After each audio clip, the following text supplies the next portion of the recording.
Navigasi bab 1511-1520. Su Jingxin benar-benar ingin tahu mengapa buku sutra ini tidak membusuk selama 2000 tahun. Apakah mereka menggunakan teknik pemrosesan khusus? Sedangkan Ah Ken, ia menatap tumpukan harta karun itu dengan linglung. Ia mungkin sedang memikirkan cara menghabiskan uang sebanyak itu. Adapun Lan Xingyue, matanya berkedip-kedip. Tidak ada yang tahu apa yang sedang dipikirkannya. Baiklah, sekarang bukan waktunya bersedih. Cepat berkemas. Kita pergi dulu. Ye Feng kemudian memerintahkan semua orang untuk memindahkan harta karun ini. Kali ini, mereka membawa cukup banyak tas nilon. Mereka bisa dengan mudah membawa semua harta karun ini. Saat semua orang sibuk memasukkan harta karun, Lan Xingyue diam-diam menghilang dari pandangan semua orang. Meskipun Ye Feng tampak sibuk, dia sebenarnya memperhatikan gerakannya. Dia menduga wanita ini mungkin pergi untuk mengirim pesan keluar. Tentu saja, dia mungkin salah menebak. Namun, lebih baik mencegah daripada mengobati. Memikirkan hal ini, dia segera mengeluarkan peralatan komunikasi militer yang diperoleh Arthur entah dari mana dan memberi perintah kepada anak buahnya untuk bersiap melakukan penyelamatan. Di kedalaman katakombe, perangkat seluler biasa tidak memiliki sinyal sama sekali. Lan Xingyue mungkin memiliki perlengkapan serupa. Sekarang jaring sudah terpasang, mereka hanya menunggu burung-burung masuk ke dalamnya. Lan Xingyue segera kembali. "Kemana kamu pergi tadi?" tanya Ye Feng sambil mengemasi barang-barang berharganya. "Aku pergi ke toilet." Lan Xingyue jelas sudah menemukan alasan sejak lama, dan ekspresinya sangat alami. "Oh, di sini tidak aman. Kalau bisa tahan, tahan dulu. Jangan lari-lari." "Ya, aku tahu." Semua orang telah menaruh semua harta karun di panggung ke dalam tas mereka. Kemudian, mereka menggunakan Flying Tiger Claw untuk mengangkut semua barang dari platform tersebut. Hanya langkah ini saja sudah membuang waktu lebih dari setengah jam. Kemudian, di bawah komando Ye Feng, mereka membagi pekerjaan mereka dan memindahkannya. Para gadis memindahkan sejumlah barang yang ringan, sementara keenam pria memindahkan barang yang lebih berat. Lan Xingyue membidik tas berisi kuali Yangzu dan hendak berjalan mendekat. Namun, Ye Feng menghentikannya. "Kamu bisa membawa tas ini bersamaku." Sambil berbicara, dia menunjuk ke sebuah tas besar di dekat kakinya. Lan Xingyue awalnya tertegun, tetapi kemudian ia tersenyum getir. "Aku perempuan. Tas ini berat sekali. Kamu harus cari pria untuk membawanya. Aku akan bawa tas kecil. Meskipun kamu perempuan, kamu cukup kuat. Aku sudah pernah melihatnya sebelumnya. Sebaiknya kamu kemari dan membawa tas bersamaku." Ye Feng terus bersikeras, dia bahkan menggunakan nada yang tidak memungkinkan adanya bantahan. Lan Xingyue menatapnya sejenak, lalu akhirnya mengalah dan berjalan mendekat tanpa mengucapkan sepatah kata pun. Ye Feng menatap Lan Xingyue yang enggan, dan senyum tipis tersungging di wajahnya. Wanita ini menjadi semakin tidak sabar, dan dia semakin banyak mengungkap jati dirinya. Bom waktu seperti itu harus selalu ditempatkan di depannya untuk membuatnya merasa tenang. Kelompok itu kemudian berangkat dan kembali menyusuri jalur semula. Meskipun mereka sudah pernah melewati tempat itu saat datang, mereka tetap sangat berhati-hati saat kembali. Tidak mudah mendapatkan harta karun itu tanpa cedera. Mereka seharusnya tidak terluka saat kembali. Itu terlalu tidak pantas. Ye Feng dan Lan Xingyue membawa tas besar dan berjalan di belakang, dia terus-menerus memperhatikan gerakannya. "Kalau kamu nggak kuat, bilang aja. Kita bisa istirahat dulu." "Tidak perlu." "Ngomong-ngomong, jurusan apa yang kamu ambil di Jepang?" "Survei geologi." "Lumayan, kamu memang profesional. Dengan latar belakang akademis yang bagus, seharusnya banyak perusahaan pertambangan yang mengincarmu, kan? Kenapa kamu datang ke Origin Mining? Dekat rumah. Aku benar-benar tidak tahu kalau kamu sangat rindu rumah." Mereka berdua mengobrol santai. Jelas sekali Lan Xingyue agak linglung. Ketika menjawab, ia agak asal bicara. Ye Feng melihat ini tetapi tidak menunjukkannya. Semua orang bergerak maju dengan hati-hati. Mereka membutuhkan waktu sekitar setengah jam untuk kembali ke titik awal ketika mereka masuk. Hah! Semua orang akhirnya menghela napas lega. Meskipun ada beberapa kecelakaan selama ekspedisi ini, untungnya semua orang keluar tanpa cedera. Mereka semua merasa seperti selamat dari bencana. Semua orang beristirahat sejenak, lalu membawa tas mereka dan berdiri di lempengan batu yang telah mengirim mereka turun. Ah Ken mencari di dinding batu sekitar sebentar dan akhirnya menemukan mekanisme aktivasi. Lempengan batu itu mulai naik perlahan lagi seolah-olah itu adalah lift. Pada saat ini, di luar masih gelap gulita. Harus dikatakan bahwa kecepatan penjelajahan mereka sangat cepat. Ketika lempengan batu itu menyentuh tanah, semua orang akhirnya menghirup udara segar lagi. Ah, rasanya sangat menyenangkan hidup. Ah Ken tak dapat menahan diri untuk mendesah. Dia pasti telah menyuarakan pikiran semua orang. Di bawah tanah, bahaya mengintai di mana-mana, dan kehidupan seseorang bisa terancam kapan saja. Hanya ketika mereka kembali ke permukaan barulah semua orang merasakan rasa aman. Namun, yang Ye Feng rasakan bukanlah rasa aman, melainkan rasa bahaya yang samar. Dan saat mereka berjalan menuju mobil, perasaan bahaya itu menjadi semakin kuat. Ketika mereka berada kurang dari 10 meter dari tempat parkir, Ye Feng tiba-tiba menyadari bahwa Lan Xingyue diam-diam telah memasukkan tangan ke dalam sakunya.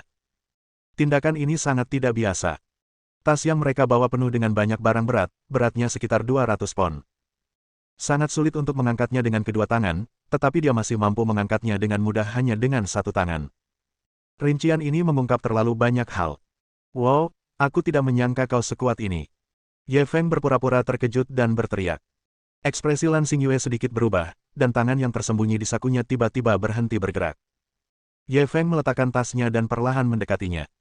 Kamu pura-pura lemah tadi, aku tidak menyangka kamu begitu tertutup. Haha, kamu tidak menyangka ini, kan? Lan Xingyue perlahan mundur beberapa langkah, senyum menawan tersungging di wajahnya. Aku lihat kamu banyak berkeringat, jadi biar aku bantu kamu menyeka keringatmu. Kenapa kamu sembunyi dariku? Ye Feng mengeluarkan sebungkus tisu dari sakunya dan terus mendekatinya sambil tersenyum. Pria dan wanita tidak boleh saling menyentuh. Berikan tisunya padaku. Aku akan membersihkannya sendiri. Bagaimana mungkin? Kau di sini untuk membantuku hari ini.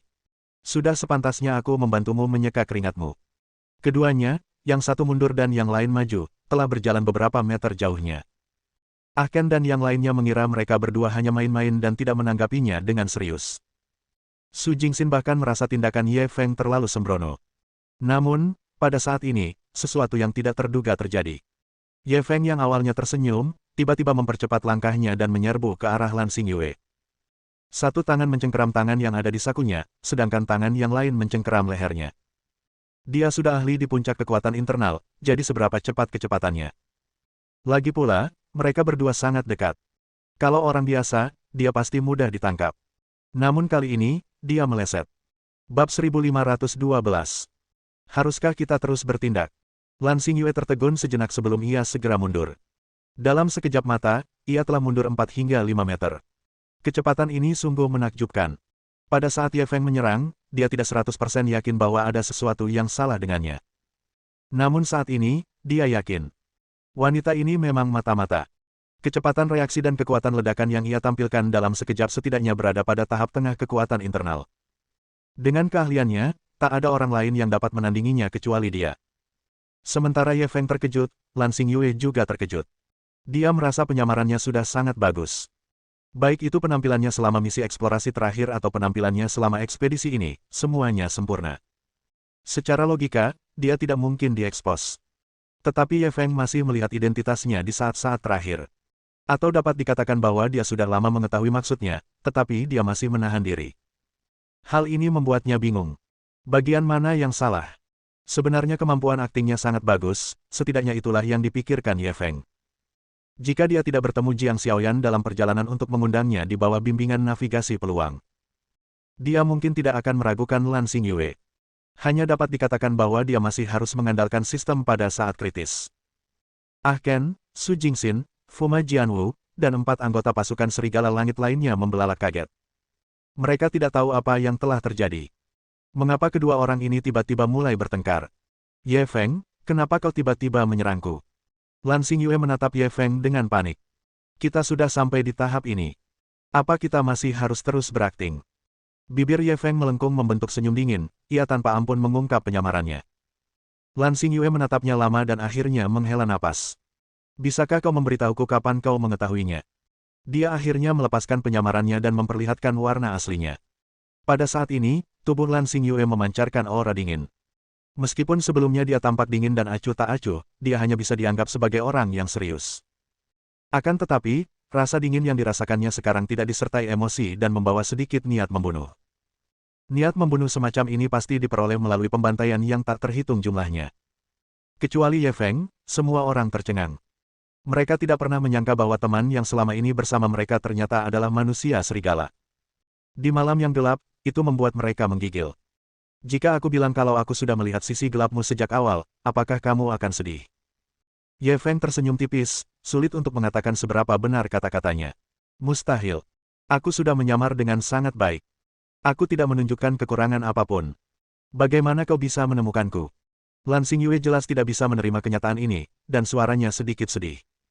Karena ini penyamaran, pasti ada kekurangannya. Kau salah satu yang terbaik dalam penyamaran. Bahkan aku hampir tertipu olehmu. Saat Ye Feng berbicara, ia waspada terhadap serangannya. Hahaha. Lan Xingyue tertawa terbahak-bahak. Kamu juga pandai berpura-pura. Aku beberapa kali tersentuh olehmu. Aku tidak menyangka kamu berpura-pura. Ekspresinya tampak sedikit kesepian, dia tampak sedih karena ditipu oleh Ye Feng. Tapi kemudian, suaranya tiba-tiba menjadi tajam. Kalau begitu, kalian semua bisa masuk neraka. Setelah berkata demikian, ia mengeluarkan sebuah alat yang tampak seperti pengendali jarak jauh dari sakunya dan menekannya pelan-pelan. Suara yang tajam menembus langit. Setelah mendengar suara nyaring itu, tiba-tiba muncul bayangan hitam dari kegelapan. Orang-orang ini sangat cepat. Dalam sekejap mata, mereka telah mengepung mereka sepenuhnya. Setidaknya ada 20 orang. Terlebih lagi, masing-masing dari mereka memancarkan niat membunuh yang kuat. Lebih dari 20 aliran niat membunuh berkumpul menjadi tekanan yang tak tertandingi, membuat orang sulit bernapas. Ahken dan keempat anggota pasukan Serigala Langit segera bereaksi setelah panik sesaat. Mereka mengambil sekop loyang dan sekop pusaran sebagai senjata dan bersiap menghadapi musuh. Su Jingxin juga kehilangan sikap acuh tak acuhnya dan wajahnya berubah serius. Adapun Fu Majianwu, dia selalu ingat bahwa dia sedang memerankan Zhuang Xiaoqiao, itulah sebabnya dia bersikap sangat terkejut. Hanya ekspresi Ye Feng yang tetap tenang. Ada cukup banyak orang di sini. Lan Xingyue tampak santai. Kita bertekad untuk mendapatkan harta rahasia Raja Siang. Jika kau tidak ingin teman-temanmu mati di sini, lebih baik kau minta mereka meletakkan senjata mereka. Ye Feng mengangguk setuju. Kau benar, daripada berkorban sia-sia, lebih baik menyerah saja. Sambil berbicara, ia berbalik dan memerintahkan Ahken dan yang lainnya, buang barang-barang di tangan kalian. Bapak, kamu. Ahken langsung cemas. Mereka menghadapi lebih dari 20 orang, rasanya seperti memukul batu dengan telur. Namun, selama mereka melawan dengan putus asa, mungkin satu atau dua orang dapat bertahan hidup. Akan tetapi, begitu mereka meletakkan senjata, mereka akan benar-benar berada di bawah belas kasihan orang lain. Letakkan senjatamu, tegas Ye Feng. Ahken dan keempat anggota pasukan Serigala Langit hanya bisa pasrah meletakkan senjata di tangan mereka. Lan Xingyue menatap Ye Feng dengan kagum. Orang bijak tahu bagaimana beradaptasi dengan keadaan. Tuan Ye fleksibel. Kau memang pahlawan. Sayangnya, kau memilih untuk melawan Tuan. Ini sama saja dengan mencari kematian. Kalau begitu tunjukkan aku jalan yang jelas, bagaimana aku bisa bertahan hidup. Ye Feng menatapnya dengan tulus. Bergabunglah dengan kami. Lan Xingyue benar-benar menunjukkan jalan untuknya, dan jelas sekali dia serius. Dengan nilai yang telah kau tunjukkan, aku yakin Tuhan pasti akan menyambutmu untuk bergabung. Tidak ada jalan lain. Tidak, tidak ada. Bagimu, hanya ada dua pilihan, bergabung atau mati. Ye Feng terdiam, lalu berbicara setelah beberapa saat, aku bisa bergabung denganmu. Lan Xingyue segera memperlihatkan ekspresi gembira dan hendak berbicara. Pada saat ini, Ye Feng melanjutkan, tapi kamu harus memberitahuku nama organisasimu dan apa yang ingin kamu lakukan. Senyum Lan Xingyue menghilang dan ia kembali bersikap dingin seperti biasa. Kau akan tahu saat kau bergabung dengan organisasi ini dan lulus ujian. Ini tidak adil. Ye Feng langsung mengemukakan pendapat yang berbeda. Ini seperti mencari pekerjaan, kau mengujiku, dan aku juga mengujimu. Kalau kau tidak memberitahuku apapun, bagaimana aku bisa tahu kalau aku mau bergabung? Lan Xingyue mencibir. Apa kau pikir kau masih punya hak untuk tawar-menawar denganku? Ye Feng melihat bahwa ia tidak tertipu, jadi ia menyerah untuk mencoba mendapatkan informasi darinya. Ia mengamati para pria kematian berjubah hitam di sekitarnya. Memang, semua bawahanmu sangat kuat. Mengalahkan mereka hanya dengan sedikit dari kita sama saja seperti mimpi orang bodoh. Tapi jangan bilang kau yakin akan menang. Bab 1513. Apa yang kau miliki untuk melawanku? Lan Xingyue memancarkan rasa percaya diri yang kuat. Kenapa? Apa kau masih berharap keberuntungan? Bawahanku ini semuanya telah mengalami modifikasi genetik, dan masing-masing memiliki kekuatan yang setara dengan kekuatan internal tahap awal. Bagaimana kau akan melawanku dengan lebih dari 20 petarung kekuatan internal tahap awal? Dia memang punya hak untuk percaya diri. Bahkan keluarga kuno seperti keluarga Fuma, yang telah ada selama ratusan tahun, tidak akan mampu mengirimkan lebih dari 20 ahli pada tahap awal kekuatan internal sekaligus. Tidaklah berlebihan jika dikatakan bahwa dengan sekitar 20 orang penjahat ini, Lan Xingyue dapat melakukan apapun yang diinginkannya di dunia. Namun Ye Feng masih meremehkan. Apakah 20 ahli kekuatan internal tahap awal itu hebat? Kalau begitu aku akan menunjukkan kekuatanku. Setelah berkata demikian, tiba-tiba dia bertepuk tangan 2 kali. Pasukan serigala langit yang bersembunyi dalam kegelapan pun segera berjalan keluar dari kegelapan itu. Pasukan serigala langit memberi salam kepada Tuan. Karena 4 orang di antaranya mengikuti Ye Feng, maka hanya tersisa 5 orang. Meskipun jumlah mereka tidak banyak, masing-masing dari mereka membawa aura kuat yang tidak berani diremehkan oleh siapapun. Kelompok manusia maut berbaju hitam itu langsung tampak seperti sedang menghadapi musuh besar. Lan Xingyue menghela napas lega saat melihat tim Skywolf. Dia sudah waspada terhadap penyergapan Ye Feng, itulah sebabnya dia tidak membiarkan bawahannya segera mengambil tindakan. Sekarang dia melihat penyergapan Ye Feng, meskipun mereka terlihat sangat kuat, setidaknya mereka terekspos, dia tidak perlu waspada terhadap penyergapan. Ye Feng menatapnya sambil tersenyum. Kau pikir hanya kau yang tahu cara mengatur penyergapan? Aku juga bisa. Lan Xingyue merasa penampilannya saat ini terlalu konyol. Sepertinya aku melebih-lebihkanmu. Kalaupun kau ingin melakukan penyergapan, setidaknya kau harus menyergap dengan lebih banyak orang. Apa kau mau melawan kami hanya dengan beberapa orang? Tidakkah menurutmu itu konyol? Tidak cukup. Ye Feng menoleh dan mengangguk setuju. Sepertinya belum cukup, kalau begitu aku akan memberimu beberapa lagi. Setelah berkata demikian, dia memasukkan 2 jarinya ke dalam mulutnya dan bersiul tajam. Begitu peluit berakhir, selusin bayangan hitam muncul dari kegelapan. Kelompok orang ini berpakaian hitam dan bergerak sangat cepat. Dalam sekejap mata, mereka telah tiba. Kemudian mereka membungkuk ke arah Ye Feng. 10 ninja dari klan Fuma memberi penghormatan kepada Tuan Ye. Melihat adegan ini, Ken tak kuasa menahan tawa. Hahaha, Tuan Ye memang perkasa dan mendominasi. Aku sudah menduganya. Semuanya ada di bawah kendali Tuan Ye. Dia pikir dia akan mati di sini malam ini. Namun, ketika 10 ninja dari klan Fuma muncul, situasinya berubah. 10 ninja klan Fuma, ditambah 9 anggota tim Serigala Langit, ditambah dia dan Ye Feng berarti mereka memiliki lebih dari 20 ahli. Setidaknya dalam hal jumlah orang yang bertempur, kedua belah pihak pada dasarnya setara. Namun, Su Jingxin tidak seoptimis dia. Meskipun kedua belah pihak memiliki jumlah pasukan yang sama, masih terdapat kesenjangan kekuatan yang besar. Pihak Lan Xingyue hampir semuanya berada pada level kekuatan internal. Di pihak mereka, selain Ye Feng, ada 3 ahli kekuatan internal di tim Skywolf, sisanya adalah ahli kekuatan cahaya. Di antara 10 ninja dari klan Fuma, 5 di antaranya memiliki kekuatan internal, sedangkan 5 lainnya memiliki kekuatan cahaya tahap akhir. Dengan perbandingan ini, perbedaan kekuatannya terlihat sangat jelas. Situasinya masih belum optimis. Namun demikian, hal itu tetap saja membuat Lan Xingyue takut. Dia tidak menyangka Ye Feng punya rencana cadangan. Meskipun tampaknya kekuatan keseluruhan pihak lain masih belum sebanding dengannya. Jangan lupa bahwa pejuang klan Fuma adalah ninja. Ninja memiliki keunggulan yang tak tertandingi saat bertarung dalam kegelapan. Ia tahu ia tak bisa berlarut-larut lagi. Untuk mencegah pihak lain mengirim bala bantuan, ia harus segera memperbaiki situasi. Bunuh mereka, jangan biarkan seorang pun hidup. Dia segera memberi perintah untuk menyerang, sebelum menyerang Ye Feng.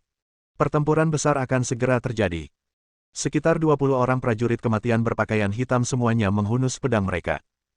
Pisau yang mereka gunakan adalah pisau berbahan logam paduan yang sangat aneh. Bilahnya panjangnya sekitar 1,2 meter dan seluruhnya berwarna hitam. Salah satu sisinya bergerigi. Sangat sulit untuk memperhatikan mereka melambai dalam kegelapan. 10 ninja dari klan Fuma tidak menunjukkan rasa takut dan menyerang maju dengan pedang mereka. Sementara itu, anggota pasukan Serigala Langit segera mendekati Su Jingxin, Fuma Jianwu, dan Ken. Perintah yang mereka terima adalah untuk melindungi mereka bertiga dari bahaya. Di tengah malam yang gelap gulita, kedua belah pihak bertarung. Suara benturan senjata terdengar tiada henti. Ye Feng dan Lan Xingyue juga terlibat dalam pertempuran jarak dekat. Lan Xingyue sedang memegang belati hitam pekat di tangannya. Belati itu pasti terbuat dari bahan yang sama dengan para pria maut berbaju hitam itu. Belati itu panjangnya sekitar 1 kaki dan berkilau dingin di bawah sinar bulan. Namun Ye Feng sangat lugas, ia langsung menggunakan sekop loyang untuk menghadapi musuh. Dentang, dentang, dentang. Saat kedua senjata itu berbenturan, percikan api beterbangan keluar, menyilaukan malam. Semakin Ye Feng bertarung, semakin terkejut pula dia berpikir bahwa kekuatan Lan Xingyue seharusnya setara dengan Houston. Namun, kali ini dia salah. Kekuatan wanita ini jauh lebih kuat dari Houston. Dia telah menggunakan 70% kekuatannya, tetapi sebenarnya agak sulit untuk mengatasinya. Kecepatan reaksi, ledakan kekuatan, dan kekuatan Lan Xingyue semuanya di atas rata-rata. Dalam sekejap mata, kedua belah pihak telah bertukar puluhan pukulan, tetapi dia sebenarnya tidak memperoleh keuntungan apapun. Dia tak bisa menahan diri untuk tidak terkejut. Ada berapa banyak ahli seperti Lan Xingyue di organisasi misterius ini? Tak perlu dikatakan, selama jumlah mereka 10, mereka akan menjadi tak terkalahkan. Lan Xingyue sama terkejutnya. Dia berpikir bahwa setelah dua pertemuan dengan Ye Feng, dia memiliki pemahaman yang baik tentang kekuatannya. Akan tetapi, baru pada saat mereka berdua bertarung, dia tiba-tiba menyadari bahwa dia telah meremehkan kekuatan lawannya. Kekuatan yang Ye Feng perlihatkan di depannya hanyalah puncak gunung es. Dia telah menggunakan 90% kekuatannya, tetapi dia masih dalam posisi yang kurang menguntungkan. Pantas saja para petinggi sangat menghargainya. Sebelumnya dia tidak mengerti, tapi sekarang dia akhirnya mengerti. Padahal, sebelum operasi dimulai, saat dia mengetahui bahwa para petinggi telah mengatur lebih dari 20 orang penjamin kematian berpakaian hitam, yang setara dengan pasukan internal, untuk ikut serta dalam operasi, dia sangat bingung saat itu dan merasa bahwa para petinggi membesar-besarkan masalah yang kecil. Baru sekarang dia mengerti makna terdalam di balik pengaturan ini. Menghadapi ahli seperti Ye Feng, jika dia ingin membunuhnya dalam satu serangan, dia harus membuat persiapan yang cukup. Dia tidak bisa memberinya kesempatan untuk bernapas. Kalau tidak, akan ada masalah yang tak berkesudahan. Hari ini, kau harus mati. Ia mengayunkan pisaunya, dan bilah hitam itu menghilang tanpa jejak di malam hari, membuatnya sulit ditangkap. Tetapi Ye Feng masih berhasil menangkap lintasan pedang hitam itu, dia menggunakan sekop loyang untuk menangkisnya. Kau! Sudut mulutnya menyiratkan rasa jijik. Rasa percaya diri yang muncul dari kekuatannya yang dahsyat. Itu seperti raksasa yang menatap semut. Bab 1514. Melawan atau mundur? Tentu saja, bukan hanya aku, tapi juga. Lan Xingyue juga tersenyum menawan saat ini. Lalu, tiba-tiba ia meninggikan suaranya dan mengucapkan beberapa patah kata. Itu adalah bahasa yang belum pernah didengar Ye Feng sebelumnya, itu mungkin bahasa yang diciptakan oleh organisasi misterius mereka untuk komunikasi internal. Dia selesai berbicara. Seorang prajurit kematian berpakaian hitam telah diam-diam muncul di belakang Su Jingxin dan Fu Majianwu. Lan Xingyue tahu betul bahwa sangat sulit untuk mengalahkan Ye Feng. Namun, mudah untuk mengalahkan rekan satu timnya. Secara khusus, tim mereka memiliki dua kelemahan terbesar. Mereka adalah Su Jingxin dan Zhuang Xiaoqiao. Setelah memasuki harta rahasia Raja Siang, dia diam-diam mengamati kedua gadis itu. Dia 100% yakin bahwa keduanya memiliki hubungan dekat dengan Ye Feng, tetapi mereka tidak dapat melindungi diri mereka sendiri. Mereka jelas merupakan beban yang sempurna. Selama dia berhasil menangkap kedua orang ini, Ye Feng akan berhati-hati. Jadi, dia memutuskan untuk menggunakan trik ini untuk menarik perhatian Ye Feng, dan kemudian membiarkan bawahannya bersembunyi dalam kegelapan untuk menangkap Su Jingxin dan Fu Majianwu. Dalam sekejap mata, manusia kematian berbaju hitam yang bersembunyi dalam kegelapan telah mendekati mereka berdua. Pasukan Serigala Langit, yang bertugas melindungi Su Jingxin dan Fu Majianwu, bereaksi sangat cepat. Sua-sua-sua. Beberapa belati tajam menebas manusia kematian berpakaian hitam. Secara logika, menghadapi situasi semacam itu, manusia kematian berjubah hitam seharusnya menghindari bilah pedang itu untuk sementara dan mundur. Namun, Arthur dan yang lainnya telah meremehkan kekejaman pria ini. Pria berpakaian hitam itu bukan saja tidak mundur, ia malah menyerang dengan lebih cepat. Salah satu anggota pasukan Serigala Langit menusuk perut lelaki berpakaian hitam itu. Pedang militer Arthur memotong lengan kiri pria itu, dan darah berceceran di mana-mana. Namun, pria berbaju hitam itu tidak berhenti. Ia menerobos pertahanan pasukan Serigala Langit dan menyerang Su Jingxin dan Fu Majianwu. Pada saat ini, tak ada lagi halangan di depannya. Asal mereka bisa menangkap kedua gadis ini, mereka akan berada dalam posisi yang baik. Pria berbaju hitam bahkan bisa melihat cahaya kemenangan. Namun, pada saat ini, sesuatu yang tidak terduga terjadi. Zhuang Xiaoqiao, gadis yang menurut Lan Xingyue paling tidak mengancam dan paling berisik. Bukan, itu Fu Majianwu. Sebuah belati muncul di tangannya. Cahaya dingin melintas di langit malam. Sang prajurit kematian tiba-tiba menghentikan langkahnya, matanya dipenuhi ketidakpercayaan. Dalam perintah Lan Xingyue, dia dengan jelas mengatakan bahwa kedua gadis ini bukanlah ancaman. Tetapi mengapa kenyataan tidak sesuai dengan perintah? Sayangnya, dia tidak bisa lagi mendapatkan jawaban atas pertanyaan ini. Detik berikutnya, pilar darah merah menyembur keluar dari tenggorokannya, seperti pelangi yang membelah langit. Fu Majianwu telah menarik Su Jingxin menjauh untuk menghindari cipratan darah. Perubahan ini terlalu tiba-tiba. Bahkan rekan satu timnya pun tercengang, apalagi musuh-musuhnya. Ah Ken membelalakan matanya ngeri dan menatap Fuma Jianwu dengan tak percaya. Zhuang. Nona Zhuang, kapan kau jadi seganas ini? Dalam kesannya, meskipun Zhuang Xiaoqiao suka menyombongkan diri, dia adalah pecundang total dalam bertarung. Dengan ilmu bela diri yang pas-pasan, bagaimana mungkin dia bisa membunuh musuh dalam satu jurus? Perlu diketahui bahwa mereka bukan musuh biasa. Mereka adalah para ahli yang kekuatannya setara dengan seniman bela diri kekuatan internal tingkat awal. Meskipun prajurit kematian itu kehilangan satu lengannya karena dipotong arter, kekuatannya tetap tidak bisa diremehkan. Namun, ahli seperti itu dibunuh oleh Zhuang Xiaoqiao dalam satu gerakan. Ini tidak logis. Lan Xingyue juga terkejut. Dia menghindari sekop Ye Feng dan segera mundur. Bagaimana mungkin? Dia seharusnya tidak tahu kungfu. Organisasi mereka telah mengumpulkan semua informasi tentang Ye Feng, termasuk semua teman dan keluarganya.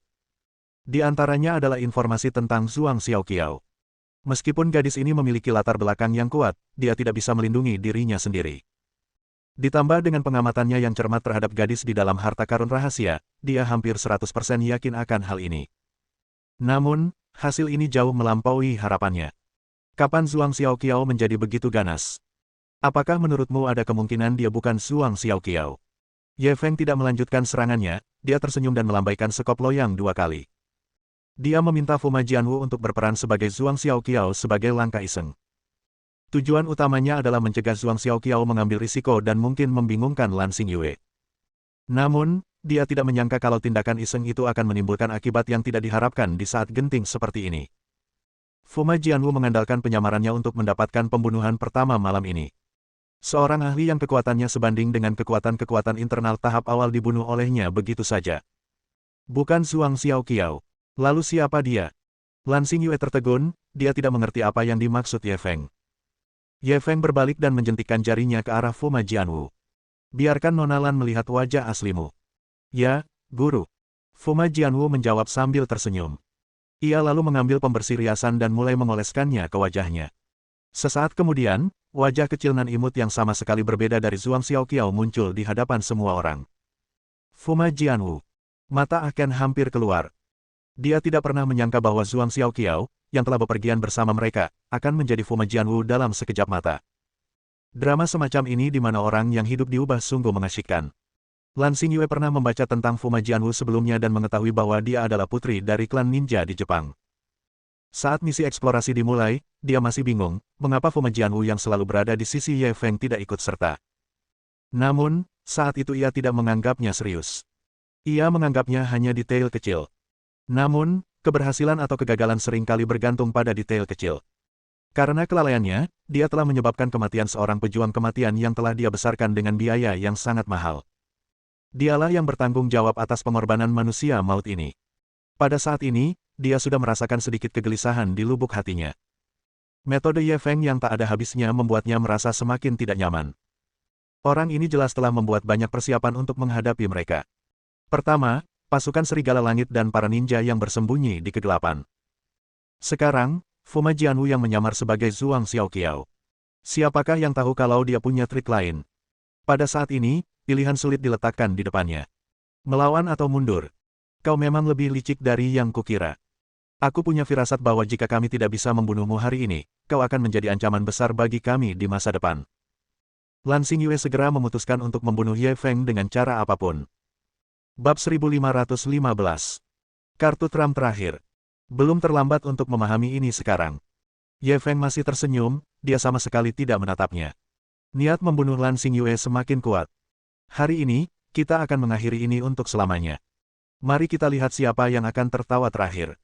Sambil mengatakan ini, ia meninggikan suaranya lagi, menggunakan bahasa yang tidak dipahami Ye Feng dan yang lainnya. Ia memberi perintah kepada bawahannya. Kemudian, orang-orang kematian berjubah hitam itu menyerang sisi Ye Feng seperti orang gila. Terlebih lagi, gaya bertarung mereka tak kenal takut mati. Sekalipun ditusuk pisau dan darah berceceran, mereka tetap maju. Pihak Ye Feng langsung tercengang oleh serangan gila mereka pun terjerumus dalam kekacauan sesaat. Lan Xingyue memanfaatkan kesempatan ini, dia meninggalkan Ye Feng dan menyerang Su Jingxin dan Fuma Jianwu. Meskipun operasi sebelumnya terhadap kedua gadis ini gagal, mereka tetap merupakan kelemahan terbesar tim Ye Feng. Asal dia bisa menangkap kedua gadis itu hidup-hidup, dia akan bisa memaksa Ye Feng untuk menyerah. Terutama Su Jingxin, latar belakangnya sangat istimewa. Bahkan Ye Feng tidak berani membiarkan sesuatu terjadi padanya. Namun, Su Jingxin dilindungi oleh Fuma Jianwu dan pasukan Serigala Langit, sehingga bawahannya tidak bisa mendekat sama sekali. Hanya dengan kekuatannya dia bisa melakukan ini. Ye Feng tentu saja mengetahui rencananya dan hendak menghentikannya. Namun, pada saat itu, 4 pria kematian berpakaian hitam menyerbu dan menghalangi jalannya. Keempat orang ini hanya berada pada tahap awal kekuatan internal, mereka tidak cukup di depan Ye Feng, yang berada di puncak kekuatan internal. Namun tujuan keempat orang ini bukanlah untuk melawannya, melainkan untuk menundanya. Jadi, saat Ye Feng melakukan serangan balik, mereka akan segera mundur. Dan saat dia siap melanjutkan mengejar Lan Xingyue, mereka akan mengganggunya lagi. Sama seperti itu, mereka saling tarik-menarik beberapa kali dan menghentikan Ye Feng mengejar Lan Xingyue. Pada saat yang sama, Lan Xingyue telah menyerang Su Jingxin. Pasukan Serigala Langit saat ini sedang diserang oleh 7 atau 8 pria maut berbaju hitam. Namun, 4 dari mereka tetap datang untuk menghentikan Lan Xingyue. Namun, kekuatan Lan Xingyue sebanding dengan seniman bela diri kekuatan internal tingkat menengah. Meskipun dia bukan tandingan Ye Feng, masih mudah baginya untuk berhadapan dengan anggota tim Serigala Langit. Hampir dalam sekejap, keempat anggota tim Skywolf dipaksa mundur olehnya. Lan Xingyue tidak berlama-lama dalam pertempuran dan terus menyerang Su Jingxin. Fuma Jianwu adalah satu-satunya penghalang di antara mereka berdua. Fuma Jianwu juga tahu bahwa dia hanya memiliki satu misi sekarang, yaitu melindungi Su Jingxin. Hanya dengan cara inilah tuannya dapat menghadapi musuh dengan tenang. Sekalipun dia tahu musuh di depannya jauh lebih kuat darinya, dia tetap maju tanpa ragu-ragu. Belati di tangannya menusuk tepat ke tenggorokan Lan Xingyue.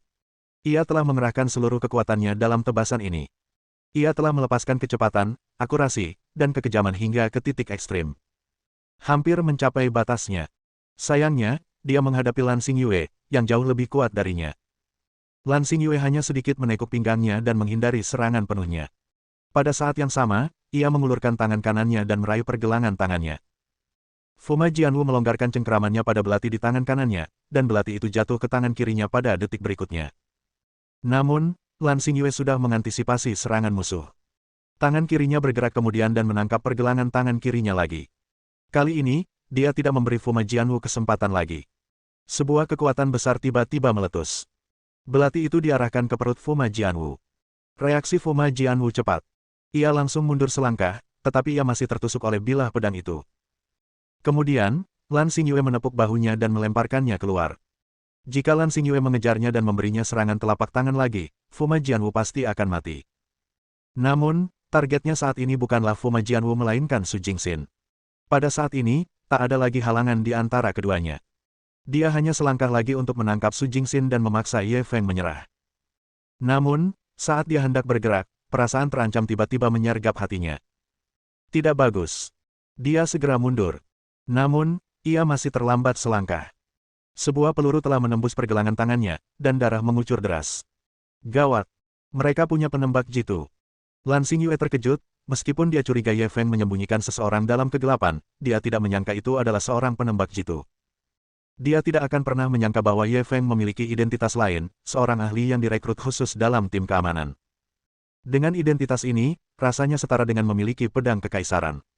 Selama seseorang bertekad membahayakan keselamatan negara dan rakyat, mereka bisa bertindak lebih dulu dan melapor kemudian. Tetapi apapun yang terjadi, dia tahu bahwa operasi ini telah gagal total. Musuh telah menggunakan penembak jitu, dan jumlahnya lebih dari 1. Jika mereka terus bertarung, mereka pasti akan musnah. Memikirkan hal ini, dia tidak ragu lagi dan buru-buru memberi perintah untuk mundur ke bawahannya yang sedang bertempur. Sayangnya, perintah yang baru saja diberikannya kepada bawahannya adalah membunuh dengan cara apapun. Pada saat ini, bawahannya dan pasukan Ye Feng terkunci dalam jalan buntu, mereka terlibat dalam pertempuran sengit. Mereka benar-benar tidak bisa mundur untuk sementara waktu. Tepat pada saat ini, Ye Feng akhirnya menggunakan kartu truf terakhirnya. Suara peluru yang menembus daging terdengar sesekali. Para prajurit maut berbaju hitam itu jatuh ke tanah satu demi satu, dan mereka mati tanpa suara. Penembak jitu yang dikirim Feng Shaokun kali ini semuanya elit di antara para elit. Bahkan di malam hari, akurasi mereka tetap luar biasa. Tidak peduli seberapa keras Lan Xingyue meraung, kematian tetap saja terjadi. Dalam waktu kurang dari 1 menit, sekitar 20 orang pembunuh yang dibawanya tampaknya telah dibabat habis seperti rumput. Semuanya mati, dan tidak ada seorang pun yang selamat. Aku menyerah. Lan Xingyue sangat lugas. Melihat bahwa ia tidak bisa melarikan diri, ia membuang belati di tangannya dan mengangkat tangannya tanda menyerah. Ah Ken dan yang lainnya sangat gembira dan menghela napas panjang lega. Terutama Ah Ken, yang sekarang benar-benar terkesan dengan Ye Feng. Tuan Ye, Anda benar-benar pintar. Itulah sebabnya kami bisa mengalahkan musuh dengan mudah. Meskipun ada sedikit sanjungan dalam kata-katanya, jelas bahwa dia benar-benar terkesan. Bahkan Su Jingxin harus mengakui bahwa operasi Ye Feng sempurna. Mereka telah berhadapan dengan begitu banyak musuh yang kuat hampir tanpa pertumpahan darah. Meskipun mereka akhirnya menggunakan penembak jitu, tampaknya mereka menang dengan sedikit tidak adil. Namun ketika berhadapan dengan musuh, seseorang harus menggunakan segala cara. Pada saat itu, berbicara tentang kebajikan bela diri hanya sekadar basa-basi. Fuma Jianwu berdiri dengan bantuan mereka berdua. Tusukan tadi tidak terlalu dalam. Dia seharusnya bisa pulih setelah beristirahat selama 2 hari. Meski wajahnya pucat, dia tetap merasa bahagia untuk tuannya. Asal dia bisa membunuh Lan Xingyue, dia akan bisa membalaskan dendamnya atas tebasan itu. Dia hanya takut tuannya akan merasa kasihan padanya dan tidak mau membunuh wanita ini. Dia telah mengikuti Ye Feng untuk waktu yang lama, dia mengenal gurunya dengan sangat baik. Sejauh ini, banyak musuh yang mati di tangan guru, tetapi yang cantik tampaknya tidak banyak. Guru masih terlalu berhati lembut terhadap wanita. Bab 1516. Menyerah begitu cepat. Pada saat ini, Ye Feng sudah berjalan di depan Lan Xingyue, dia membungkuk dan mengambil belati yang terbuat dari bahan yang tidak diketahui. Benda itu terasa berat di tangannya, dan dia tidak dapat menahan rasa ingin tahunya. Namun, sekarang bukan waktunya untuk mempelajari hal ini. Ia menggunakan belati itu untuk mengangkat dagu Lan Xingyue. Menyerah begitu cepat. Kukira kau akan berjuang sampai akhir. Kau bahkan tidak punya sedikit pun keberanian. Aku sangat kecewa. Dia mengejek Lan Xingyue tanpa ampun, ingin melihatnya marah. Namun, Lan Xingyue mengecewakannya. Ia tidak menunjukkan kemarahan di wajahnya. Sebaliknya, ia tampak sangat tenang. Aku tidak mau mati di bawah tembakan senapan runduk. Aku ingin bertarung secara adil denganmu. Kalau kau takut, kau bisa membunuhku dengan satu serangan. Ye Feng terdiam mendengar provokasinya yang keji. Sekarang, selama aku memberi perintah, aku bisa dengan mudah membunuhmu, kenapa aku harus melakukan hal yang tidak perlu? Sebagai seniman bela diri, kau menang dengan senjata api. Kalau sampai terbongkar, kau akan jadi bahan tertawaan di dunia bela diri. Lan Xingyue memberi alasan. Namun Ye Feng tidak terlalu mempermasalahkannya. Orang lain boleh menertawakanku sesuka hati, apa hubungannya denganku? Jika aku peduli dengan pendapat orang lain, aku tidak akan hidup hari ini. Lan Xingyue menatapnya lama sebelum mendesah. Sebagai imbalan yang adil, aku bisa menjawab satu pertanyaan. Satu saja tidak cukup, setidaknya 3. Aku bisa memberimu kesempatan untuk bunuh diri. Lan Xingyue merasa ia sudah bertindak terlalu jauh. Yang kuinginkan adalah kesempatan untuk melawanmu secara langsung, bukan kesempatan untuk bunuh diri. Kalau aku mau bunuh diri, aku pasti sudah melakukannya sekarang. Kenapa aku harus menyerah padamu? Siapa yang menyuruhmu untuk tidak bunuh diri sekarang? Sekarang bukan giliranmu. Jika kau jatuh ke tanganku, akan sulit bagimu untuk mati meskipun kau mau. Tidak tahu malu. Terserah kau saja. Kalian memang ingin membunuhku. Buat apa aku bicara soal etiket dan moralitas denganmu? Lan Xingyue menundukkan kepalanya dan tidak berbicara lama, seolah-olah dia sedang memikirkan sesuatu. Tepat ketika Ye Feng mulai tidak sabar, ia perlahan mengangkat kepalanya. Baiklah, aku bisa menjawab 3 pertanyaanmu. Tapi, aku punya satu syarat. Setelah aku mati, kau tidak boleh memutilasi mayatku. Jangan khawatir. Aku tidak punya hobi mesum seperti itu. Ye Feng segera berjanji padanya. Lan Xingyue mengangguk. Silakan. Ye Feng berpikir sejenak sebelum mengajukan pertanyaan pertama. Ceritakan struktur organisasimu. Ada berapa anggota inti? Berapa banyak yang ahli sepertimu? Aku pernah membunuh Newstone. Nama sandinya sepertinya 6 keriting. Apa artinya itu? Ini 1 pertanyaan atau 3 pertanyaan, tanya Lan Xingyue. Tentu saja, itu 1 pertanyaan. Saya hanya ingin Anda menjelaskan struktur organisasinya secara detail. Ye Feng memasang ekspresi datar. Lan Xingyue ingin memanggilnya, tak tahu malu, lagi. Ia telah mengubah konsepnya sepenuhnya dan mengemas banyak pertanyaan menjadi 1 pertanyaan. Itu hanyalah perilaku tak tahu malu. Akan tetapi, dia mungkin tidak peduli dengan hinaan yang ditujukan padanya, jadi dia tidak ingin menyia-nyiakan air liurnya. Dia menundukkan kepalanya dan merenung sejenak sebelum menjawab pertanyaan Ye Feng. Ada 54 anggota inti dalam organisasi, dan mereka semua menggunakan kartu poker sebagai nama sandi. Setiap kali ada pengorbanan, pasti ada penggantinya. Selalu ada 54 orang, tidak ada yang bertambah atau berkurang. Semakin besar kartunya, semakin tinggi statusnya dalam organisasi. Apa nama kode Anda? Apakah ini pertanyaan kedua? Jangan tanya aku. Jawab dengan jujur. Lan Xingyue sudah sangat marah. Ia merasa jika ia terus berbicara dengan pria ini, ia mungkin akan mati karena marah. Namun, dia tetap menjawab pada akhirnya, nama kode saya adalah 7 keriting. Ekspresi Ye Feng berubah. Artinya, posisimu di organisasi lebih tinggi daripada Newstone.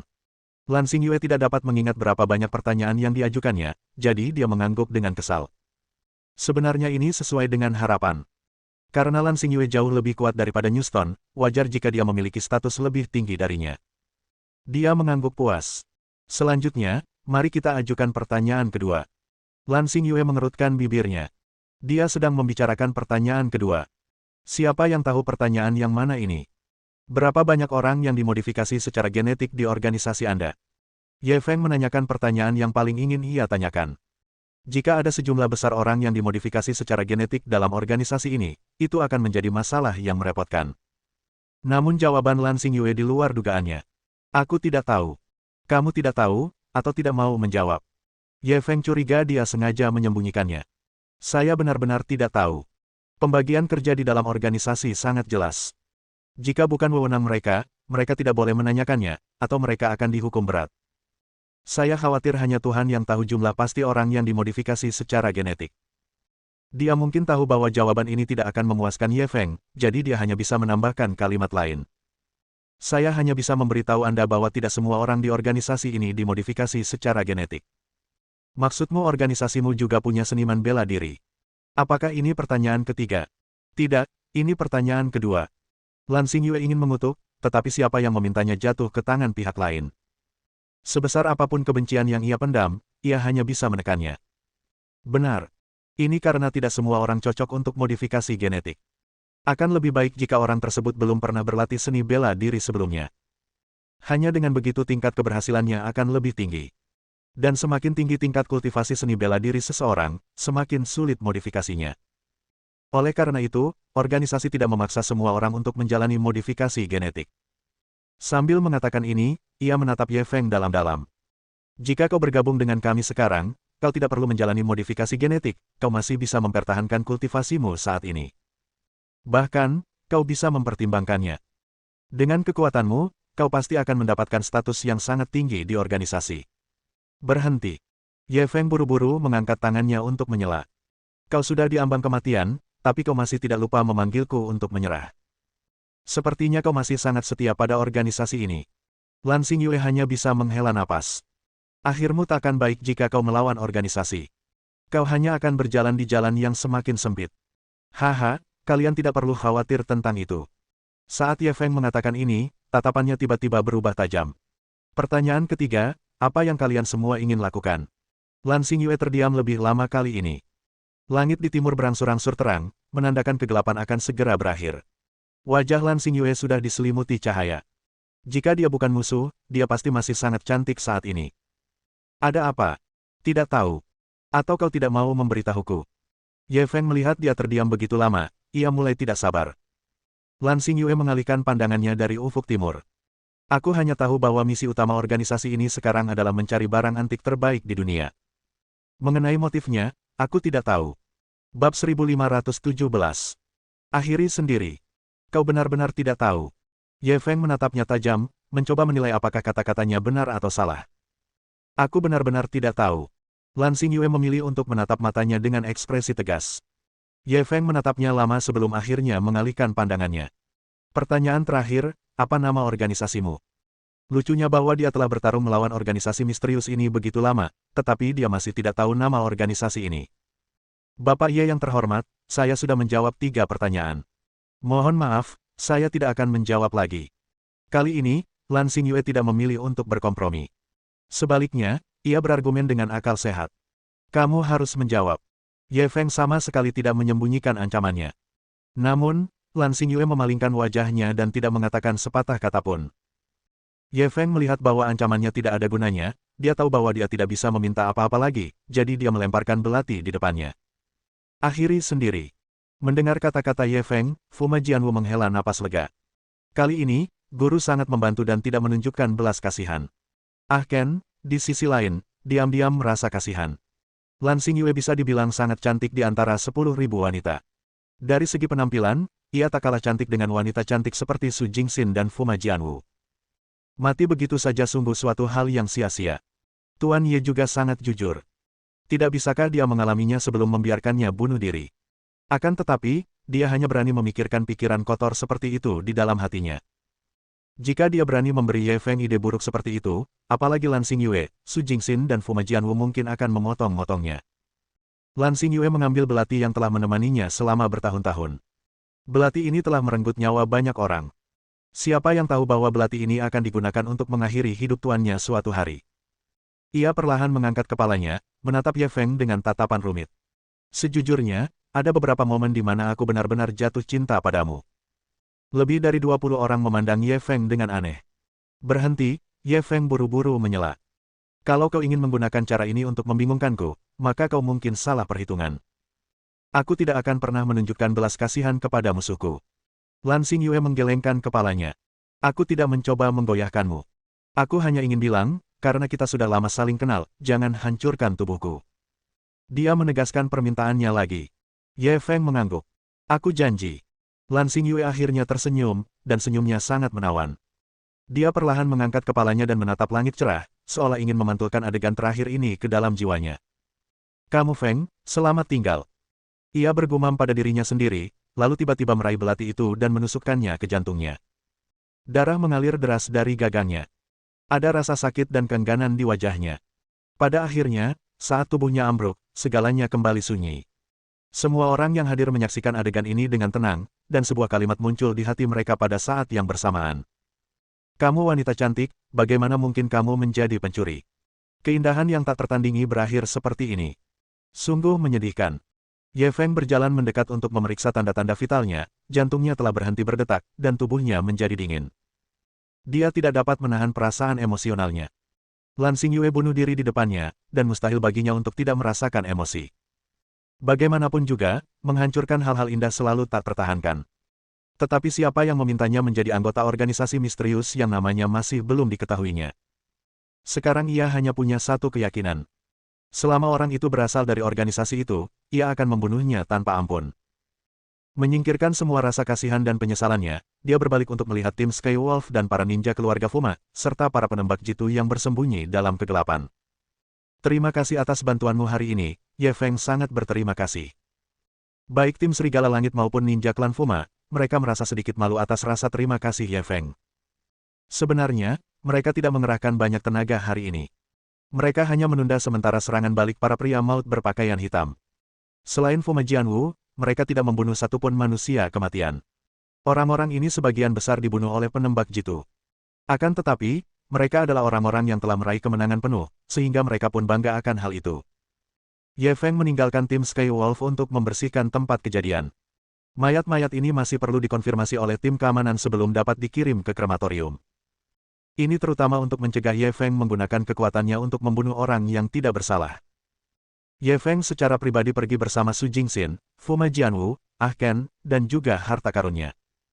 Dalam perjalanan pulang, semua orang tertawa. Meskipun ekspedisi ini melalui banyak rintangan dan tantangan, mereka bersyukur bahwa mereka berhasil melewatinya dengan selamat. Ketika mereka pergi, ada 9 orang. Ketika mereka kembali, ada 8 orang. Selain mata-mata Lan Xingyue, tidak ada yang terluka. Ini benar-benar petualangan yang sempurna. Tetapi semua orang tahu bahwa kali ini Ye Feng beruntung menjadi pemimpin. Jika orang lain, mereka mungkin sudah musnah sejak lama. Su Jingxin dan Fuma Jianwu masih baik-baik saja, meskipun mereka juga berterima kasih kepada Ye Feng, sebagian besar tersembunyi di hati mereka. Ken berbeda, dia menyanjung Ye Feng sepanjang jalan, dia menggunakan segala macam kata-kata yang tidak senonoh. Ia dipuji sebagai seorang jenius yang belum pernah terlihat sebelumnya. Su Jingxin dan Fuma Jianwu merinding ketika mendengar ini. Namun, suasana bahagia itu tidak bertahan lama sebelum Arthur menelepon. Arthur memberitahu Ye Feng melalui telepon bahwa ketika mereka memindahkan mayat para manusia kematian, sesuatu yang aneh terjadi. Mayat Lan Xingyue telah menghilang. Ketika Ye Feng mendengar berita ini, dia merasa sungguh tidak dapat dipercaya. Dia secara pribadi telah mengonfirmasi bahwa Lan Xingyue memang telah kehilangan semua tanda kehidupan dan benar-benar meninggal. Bisakah orang yang sudah mati melarikan diri? Ada yang terlewat. Cari lagi dengan teliti. Kami sudah memeriksa berkali-kali. Tidak ada masalah dengan jumlah korban, kecuali mayat Lan Xingyue. Arthur menjawab dengan yakin. Ye Feng bingung, dia hanya bisa memutar balik mobilnya dan bergegas kembali. Begitu mereka keluar dari mobil, para anggota Skywolf Squad berjalan menghampiri dengan wajah malu. Guru, maafkan saya. Ini semua salah kami. Mohon hukum kami. Itu tidak ada hubungannya denganmu. Ye Feng menghibur mereka sebelum berjalan menuju mayat para manusia kematian. Pada saat ini, 20 lebih mayat itu berjejer dalam satu baris, dan penampilan masing-masing orang dapat dilihat dengan jelas. Namun, satu-satunya yang hilang adalah mayat Lan Xingyue. Sial, mungkinkah itu zombie? Ah Ken tidak dapat menahan diri untuk tidak berseru, menyebabkan Su Jingxin dan Fuma Jianwu menggigil tak terkendali. Jangan bicara omong kosong, oke. Itu cukup menakutkan. Fuma Jianwu tak kuasa menahan diri untuk melotot padanya. Meskipun dia sudah menjadi seniman bela diri kekuatan internal tahap awal dan telah membunuh orang sebelumnya, dia hanya takut pada hal-hal aneh ini.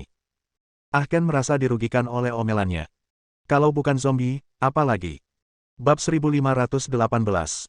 Bagaimana orang mati dapat dibangkitkan? Sambil berbicara, Ah Ken menoleh ke arah Arthur. Entah kau menyembunyikan mayatnya di suatu tempat, atau kau memang berencana melakukan sesuatu pada mayatnya. Wanita itu sangat cantik. Arthur perlahan mencabut belatinya dan menatapnya. Kami tidak tertarik pada mayat, tapi kami tertarik pada orang yang masih hidup, terutama pria. Mau coba? Anggota tim Skywolf lainnya juga memandang Ah Ken dengan niat buruk. Mereka hormat pada Ye Feng, tapi mereka tidak begitu baik pada orang lain. Terutama bagi orang-orang seperti Ah Ken, yang bermulut kotor. Mereka semakin membencinya. Jika bukan karena Ye Feng, mereka pasti sudah menyeret Ah Ken pergi. Dua pria gay di Skywolf Squad menyukai ini. Ah Ken bergidik, lalu ia bergegas ke sisi Ye Feng. Tuan Ye, lindungi aku. Pantas saja. Ye Feng mendengus dingin, lalu mengerutkan kening. Kenapa aku merasa Lan Xingyue ini belum mati? Ah Ken langsung merasa telah menemukan belahan jiwa. Benar, kan? Aku sudah bilang itu zombie, tapi kau tidak percaya. Namun, Su Jingxin tidak setuju. Itu tidak mungkin. Kami melihatnya bunuh diri dengan mata kepala sendiri. Anda juga memeriksa tanda-tanda vitalnya dan memastikan bahwa dia sudah meninggal. Bagaimana mungkin orang mati bisa hidup kembali? Fuma Jianwu mengangguk setuju. Belati itu menusuk jantungnya. Mustahil dia bisa selamat. Meskipun pasukan Serigala Langit tidak mengatakan apa-apa, mereka merasa bahwa Ye Feng sedang terlibat dalam khayalan liar kali ini. Mereka telah menyaksikan sendiri seluruh proses bunuh diri Lan Xingyue, dan itu sama sekali tidak bisa dipalsukan. Sekarang, seseorang memberitahu mereka bahwa orang mati ini kemungkinan besar masih hidup. Ini adalah sesuatu yang tidak bisa mereka terima. Jika Ye Feng tidak mengatakan ini, mereka akan berpikir ada sesuatu yang salah dengan otak orang ini. Ye Feng tidak menjelaskan lebih lanjut, dia langsung mengamati sekelilingnya dengan pemindaian 360 derajat. Tak lama kemudian, sebuah benda kecil menarik perhatiannya. Gelang itu terbuat dari ornamen kecil bergambar bintang dan bulan. Ia ingat Lan Xingyue pernah memakai gelang seperti itu. Secara logika, tidaklah aneh jika beberapa barang pribadi terjatuh selama pertempuran. Namun, gelang ini muncul di tempat yang tidak seharusnya, di tepi sungai. Ada sebuah sungai sekitar 200 meter dari tanah yang dibelinya, yang disebut Sungai Ziwu. Namun, pertempuran mereka tadi tidak terjadi di dekat Sungai Ziwu. Mengapa gelang itu muncul di tepi sungai? Memang ada masalah. Meskipun dia telah menemukan bukti kunci, dia masih harus berpura-pura mencarinya terlebih dahulu. Semua orang bingung saat melihatnya mencari sesuatu sambil menundukkan kepala. Sampai Ye Feng, tidak sengaja, mengambil gelang itu di tepi sungai, ia berpura-pura terkejut sambil menatap semua orang. Di mana aku pernah melihat gelang ini sebelumnya? Begitu Ah Ken melihatnya, ia langsung berseru, Lan Xingyue memakai gelang ini. Sama persis dengan yang ini. Kenapa aku tidak ingat ini? Apa kau salah ingat? Fuma Jianwu langsung mengungkapkan keraguannya. Mana mungkin aku salah ingat? Aku punya kebiasaan. Siapapun yang kutemui, aku akan memperhatikan barang-barang berharga mereka terlebih dahulu. Gelang ini milik Lan Xingyue. Kalau bukan, aku akan memelintir kepalaku dan membiarkanmu menendangnya seperti bola. Ah Ken berjanji berulang kali. Kali ini, Su Jingxin, Fuma Jianwu, dan anggota pasukan Serigala Langit tidak bisa lagi tenang. Mungkinkah Lan Xingyue benar-benar tidak mati? Meskipun Su Jingxin, Fuma Jianwu, dan anggota pasukan Serigala Langit merasa sulit menerima hasil ini, mereka tidak punya pilihan selain menerimanya. Karena mereka segera menemukan beberapa bercak darah di tepi sungai. Jejak kaki di samping noda darah itu sangat jelas. Jelas sekali jejak itu baru saja dibuat. Ya ampun, Lan Xingyue ini benar-benar belum mati. Bagaimana mungkin? Kita jelas-jelas melihatnya bunuh diri.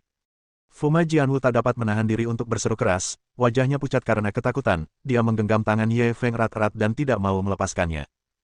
Meskipun Su Jingxin tidak mengatakan apa-apa, alisnya berkerut erat. Jelas bahwa dia sedang memikirkan prinsip di balik ini. Bagaimana mungkin orang mati bisa hidup kembali? Ini tidak masuk akal. Wajah Ah Ken juga pucat karena ketakutan. Meskipun dia orang pertama yang mengatakan itu mungkin zombie, dia hanya bercanda. Ketika serangkaian bukti menunjukkan bahwa Lan Xingyue kemungkinan besar tidak mati, hal itu membuat rambutnya berdiri tegak. Meskipun pasukan Serigala Langit telah mengalami banyak pertempuran berdarah, mereka merasa kulit kepala mereka mati rasa pada saat ini. Adegan ini terlalu aneh. Kalau mereka tidak mengalaminya sendiri, mereka tidak akan percaya meskipun mereka dipukuli sampai mati. Orang-orang ini manusia atau hantu? Benar-benar bikin pusing. Ye Feng tak kuasa menahan diri untuk menggosok pelipisnya.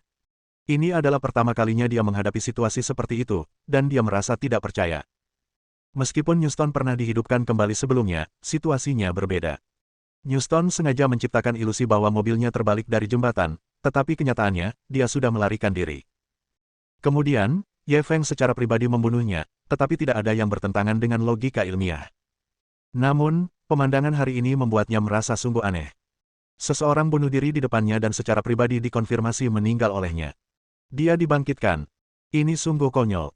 Terutama ketika Lan Xingyue masih bersikap penuh kasih sayang di depannya dan berulang kali mengingatkannya agar tidak merusak mayatnya. Jadi dia menunggunya dengan ini.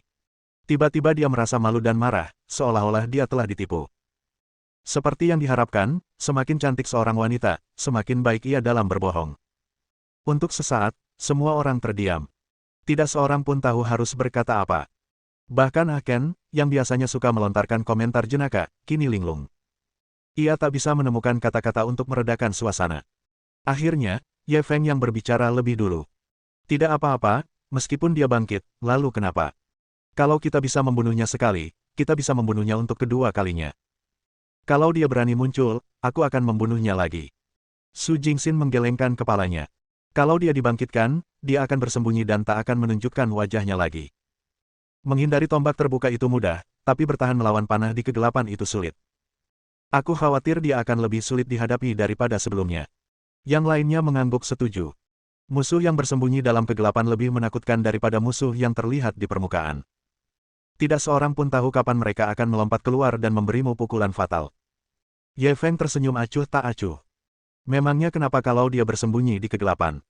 Kalau kali ini kita bisa menggunakan harta rahasia Raja Siam untuk memancing mereka, lain kali kita bisa menggunakan cara lain. Semua orang tidak bisa tidak mengagumi keberanian Ye Feng, tidak peduli bahaya apapun yang dihadapinya, dia masih bisa bersikap optimis. Kepercayaan diri yang kuat seperti ini membutuhkan dukungan kekuatan yang sama kuatnya. Mereka tidak dapat mempelajarinya. Selama kita mengikuti Tuan Ye, kita tidak akan takut pada musuh. Jika Tuan Ye bisa menemukan petunjuk sekecil itu, musuh yang bersembunyi di kegelapan pun bisa dengan mudah ditangkap, kan? Meskipun sanjungan Ah Ken datang terlambat, namun sanjungannya sudah sangat berlebihan. Bab 1519. Jadi bagaimana jika dia dibangkitkan? Meskipun Su Jingxin dan yang lainnya tidak peduli dengan sanjungannya, mereka harus mengakui bahwa ada beberapa kebenaran dalam kata-katanya. Tempat ini sangat besar, tetapi Ye Feng mampu menemukan petunjuk begitu cepat, kemampuan pengamatannya terlalu abnormal. Dengan tulang punggung seperti itu, mereka tidak perlu takut, betapapun besarnya bahaya yang mereka hadapi. Karena mereka tahu bahwa bersamanya, tidak akan terjadi hal yang tidak diharapkan. Ye Feng tidak membuang waktu lagi untuk masalah ini, dia menelepon Feng Shaokun dan memintanya untuk mencari gudang dan mengirimkan 2 truk. Ada banyak senjata dan baju zirah di dalam harta karun rahasia itu. Barang-barang antik itu langka, dan jumlahnya banyak. Dia awalnya berencana untuk menyimpannya dan memikirkan cara untuk memindahkannya setelah beberapa waktu. Tetapi sekarang rencananya berubah, dia harus memindahkan harta karun itu terlebih dahulu. Jika Lan Xingyue kembali dan memberitahu organisasi misterius itu, akan buruk jika mereka mencegat rencananya. Efisiensi Feng Shaokun sangat andal. Dalam waktu kurang dari setengah jam, ia mengirimkan 2 truk besar. Ye Feng mula-mula meminta 10 ninja dari klan Fuma untuk mengendarai mobil yang mereka bawa ke gudang untuk menjaganya, kemudian ia membawa pasukan serigala langit ke dalam harta karun rahasia, yang memindahkan semua senjata dan baju zirah keluar dan memuatnya ke dalam mobil. Mereka lalu melemparkan mayat para pria kematian itu ke truk lainnya. Saat mereka selesai, langit sudah cerah. Ye Feng tidak dapat menahan diri untuk tidak menguap, menyebabkan yang lain ikut menguap juga. Mereka sibuk sepanjang malam dan akhirnya selesai. Ayo pulang. Ye Feng melambaikan tangannya, mengambil alih pimpinan, dan menaiki truk yang membawa senjata dan baju zirah. Termasuk pengemudi, truk itu dapat menampung 3 orang. Su Jingxin dan Fuma Jianwu masuk lebih dulu. Mereka tidak mau masuk ke truk yang digunakan untuk mengangkut mayat. Namun karena Aken tidak mendapatkan tempat duduk, ia hanya bisa mengikuti Arthur dan yang lainnya ke truk lain dengan wajah sedih. Konvoi itu dimulai dengan megah dan mulai melaju menuju kota. Akhirnya berakhir. Aku mengalami lebih banyak hal malam ini daripada yang pernah kualami selama 20 tahun terakhir. Fuma Jianwu duduk di tengah kereta dan tidak bisa menahan diri untuk tidak mendesah. Su Jingxin, yang duduk di dekat jendela, tak kuasa menahan diri untuk mengangguk. Ya, apa yang kita alami malam ini sudah cukup untuk menulis novel. Dia selalu ingin menjelajah sejak dia masih muda, tetapi keluarganya sangat ketat padanya dan dia tidak pernah menemukan kesempatan. Baru kali ini keinginannya benar-benar terpenuhi. Meski tampak tenang di permukaan, ia sebenarnya sangat bersemangat. Ia benar-benar ingin merekam ekspedisi mereka kali ini. Jika dia sudah tua nanti, mungkin itu akan menjadi kenangan yang indah.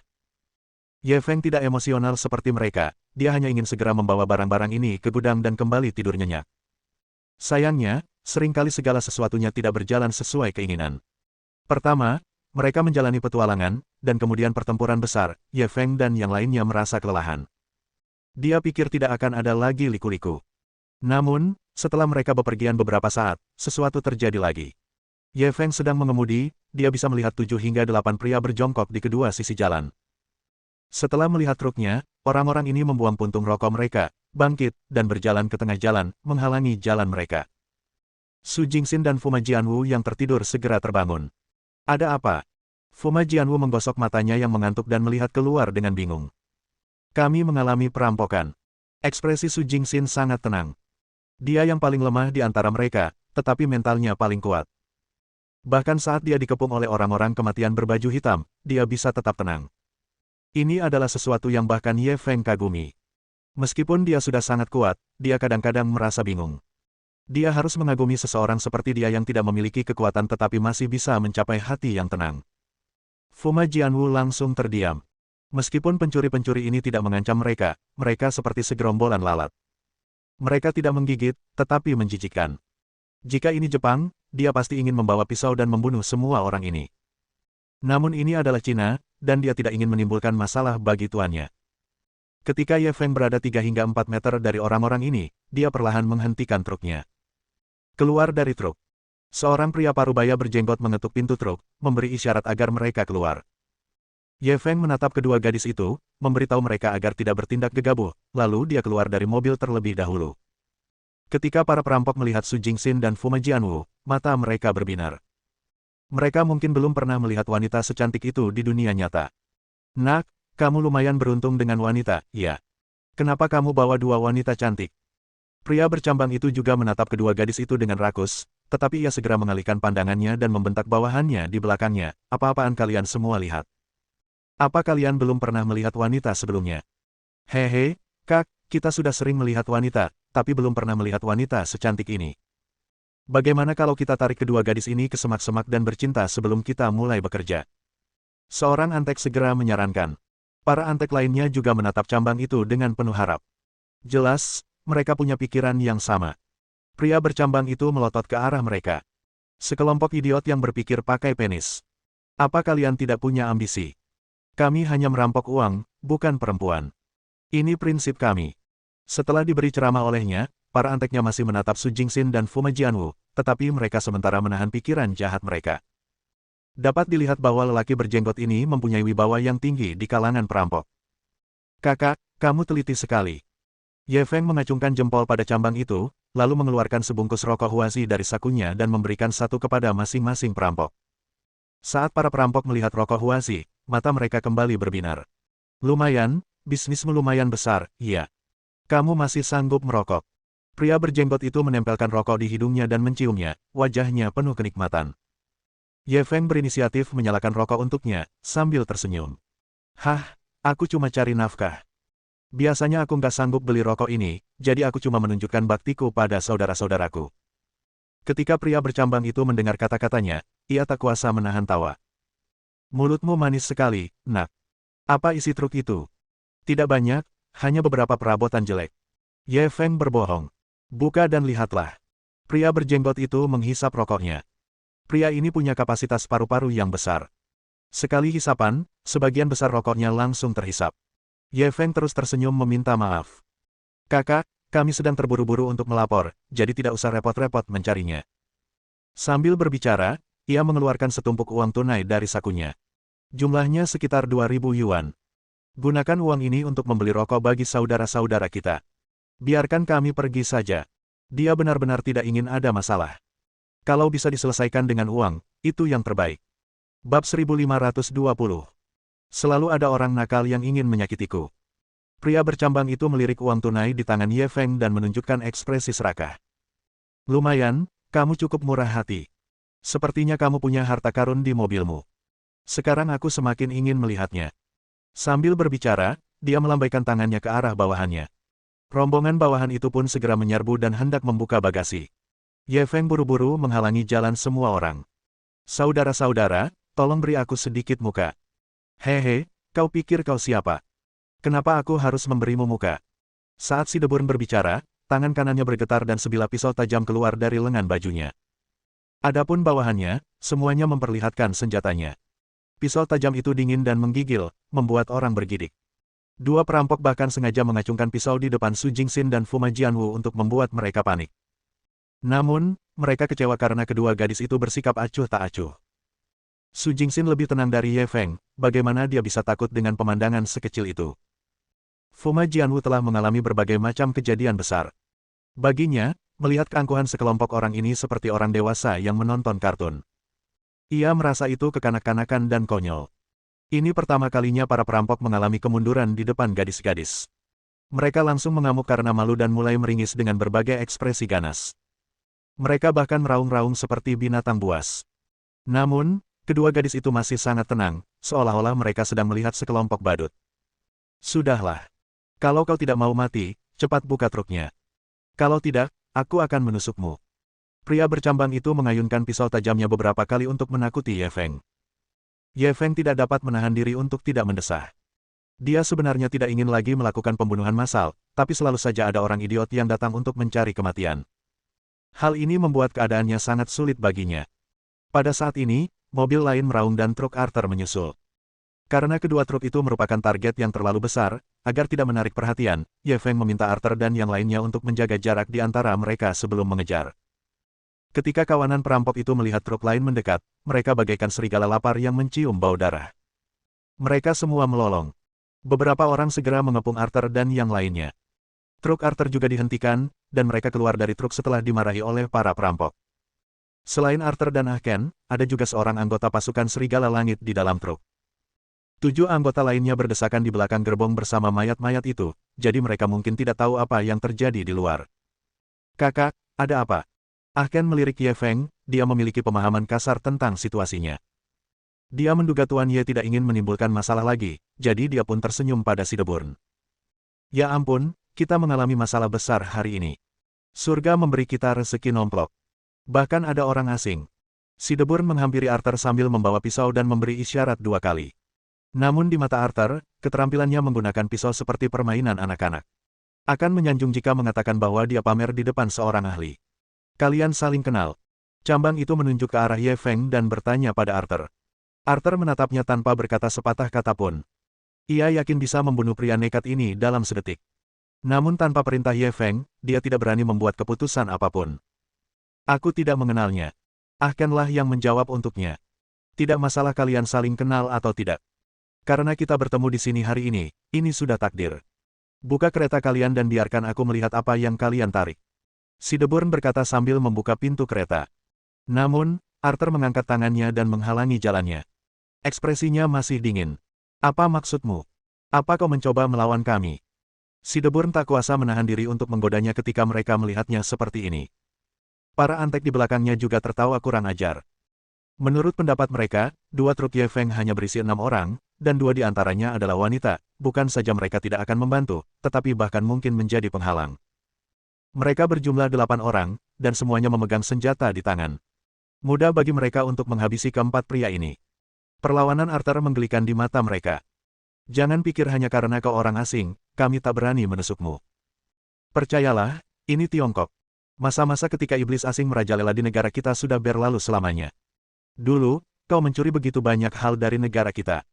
Hari ini, aku akan mencuri sesuatu darimu dan meraih kejayaan bagi negara kita. Pria bercambang ini mungkin sering menonton drama TV. Ia mengucapkan serangkaian kata demi kata, dan akhirnya, ia bahkan menyinggung soal kebenaran nasional. Setelah mengatakan hal itu, para antek menatapnya dengan pandangan berbeda. Pada saat ini, mereka bukan lagi bandit, melainkan orang-orang saleh yang berjuang melawan penjajah asing. Rasa misi yang sakral turun atas mereka. Kalau hari ini mereka tidak menangkap setan asing ini, mereka hanya akan menjadi pendosa bangsa. Ken takut Arthur akan kehilangan kendali atas emosinya, jadi ia melangkah maju untuk meredakan suasana. Bro, bagaimana kalau begini? Kita akan kumpulkan 10.000 yuan untuk 2 truk itu. Anggap saja ini sebagai minuman untuk saudara-saudara. Kakak, tolong bermurah hati dan biarkan kami lewat. Lebih baik dia diam saja. Mendengar ini, pria berjenggot itu malah semakin bersemangat. Kalian murah hati sekali. Anak itu tadi mau menawar 2.000, tapi kalian malah menaikkan tawaran menjadi 10.000. Setelah apa yang kalian lakukan, aku jadi makin penasaran dengan apa yang kalian bawa di truk kalian. Buka dan lihatlah. Kakak, kamu benar-benar tidak boleh melihat barang-barang di truk ini. Mereka cukup menakutkan. Ken terus membujuknya dengan sungguh-sungguh. Aku masih ingin melihatnya hari ini. Aku ingin melihat seberapa menakutkannya. Si Deburn mengabaikannya dan berbalik untuk membuka bagasi. Amarah Arthur begitu buruk sehingga dia menendang dada pria itu. Pria bercambang itu terlempar mundur 3 hingga 4 meter dan berguling-guling beberapa kali di tanah. Ia tak bisa bangun untuk waktu yang lama. Ini karena Arthur tahu batasnya dan tidak ingin membunuhnya. Kalau tidak, dengan kekuatannya, tendangan itu bisa saja langsung menjatuhkan dada lelaki itu. Pada saat yang sama, anggota lain dari pasukan Serigala Langit menyerang. Di mata orang biasa, kawanan perampok ini mungkin terlihat sangat ganas. Namun, di mata Ye Feng dan rakyatnya, mereka rentan seperti patung tanah liat. Keduanya pun saling memukul dan seketika itu juga ke-8 perampok itu terjatuh ke tanah. Tepat saat Arthur hendak meninju perampok yang masih berjuang untuk berdiri, suara tembakan terdengar. Ledakan. Suara tembakan itu mengejutkan semua orang dan mereka berbalik untuk melihat. Di tangan pria bercambang itu, sebuah senjata rakitan muncul entah dari mana. Saat itu, moncong senjata itu menghadap ke langit, dan asap mengepul darinya. Proses pembuatan senjata rakitan semacam ini sangat primitif. Dulu, banyak orang memilikinya di rumah dan menggunakannya untuk menembak burung dan kelinci. Akan tetapi, bahkan kerajinan yang paling primitif pun tetap sangat mematikan. Untungnya, dia menembak ke langit. Jika dia menembak Arthur, tentara bayaran ulung yang telah membunuh banyak orang ini pasti sudah kalah hari ini. Mohon dukungan dari omom ante-ante sekalian, buat subscribe atau sharekan novel Mimin ke Facebook kalian, agar channel Mimin bisa terus berkembang. Dengan begitu, Mimin bisa lebih semangat untuk up novel seru lain ke depannya. Buat teman-teman yang sudah subscribe dan sharekan novel Mimin, Mimin ucapkan terima kasih sebanyak-banyaknya.